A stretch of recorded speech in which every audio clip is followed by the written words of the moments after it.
वे protein तो आजकल सब लेते हैं, लेकिन क्या आप जानते हो कि आपके गोल के लिए कौन सा वे प्रोटीन सबसे बेस्ट रहेगा? कॉन्सेंट्रेट, आइसोलेट या हाइड्रोलिसेट? तो आज के वीडियो में मैं आपको बताने वाली हूँ सिंपली हर वे का टाइप, उनका काम और सबसे बेस्ट आपके लिए कौन सा रहेगा।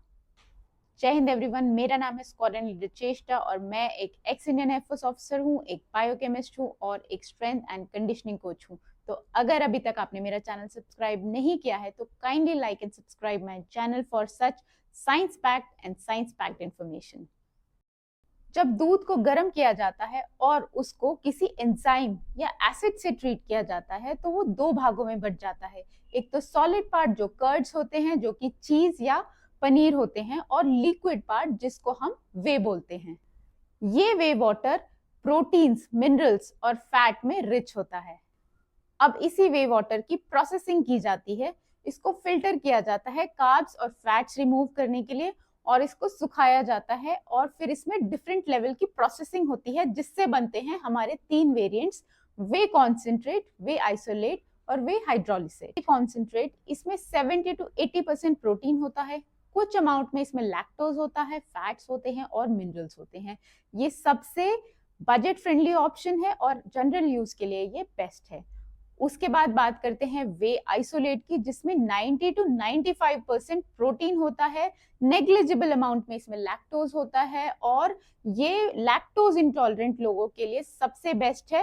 एज कंपेयर टू कॉन्सेंट्रेट, ये बॉडी में फास्ट एब्जॉर्ब होता है और थोड़ा सा कॉन्सेंट्रेट से एक्सपेंसिव भी है। उसके बाद आता है वे हाइड्रोलिसेट, जो कि प्री डाइजेस्टेड फॉर्म है वे का।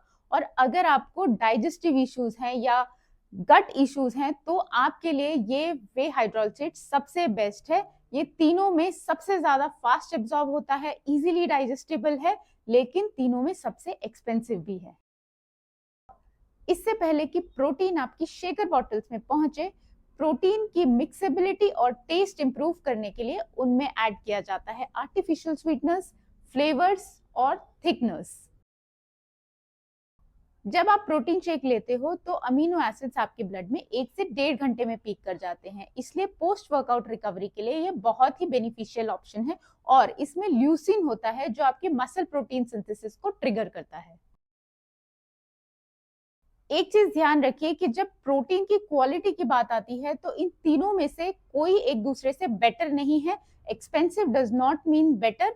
हाइड्रोलिसेट एक्सपेंसिव इसीलिए है आइसोलेट से, और आइसोलेट कॉन्सेंट्रेट से इसलिए एक्सपेंसिव है क्योंकि उसमें प्रोसेसिंग ज्यादा है। तो आपको जब प्रोटीन चूज करना है तो आपको अपने गोल के हिसाब से चूज करना है, अपनी हेल्थ कंडीशन के हिसाब से चूज करना है और अपने बजट के हिसाब से चूज करना है। अब क्विकली रिकैप करते हैं और जानते हैं कि आपके लिए कौन सा बेस्ट है। अगर आपको जनरल फिटनेस और बजट फ्रेंडली चाहिए तो गो फॉर कॉन्सेंट्रेट। अगर आपको लैक्टोज इंटॉलरेंस है या सेंसिटिव है लैक्टोज के लिए देन गो फॉर आइसोलेट। और अगर आपको डाइजेस्टिव ट्रबल्स हैं या गट इश्यूज हैं देन गो फॉर वे हाइड्रोलिसेट। दुनिया का बेस्ट प्रोटीन सप्लीमेंट भी आपकी हेल्प नहीं कर सकता अगर आपका डाइट और ट्रेनिंग रूटीन इन प्लेस नहीं है तो।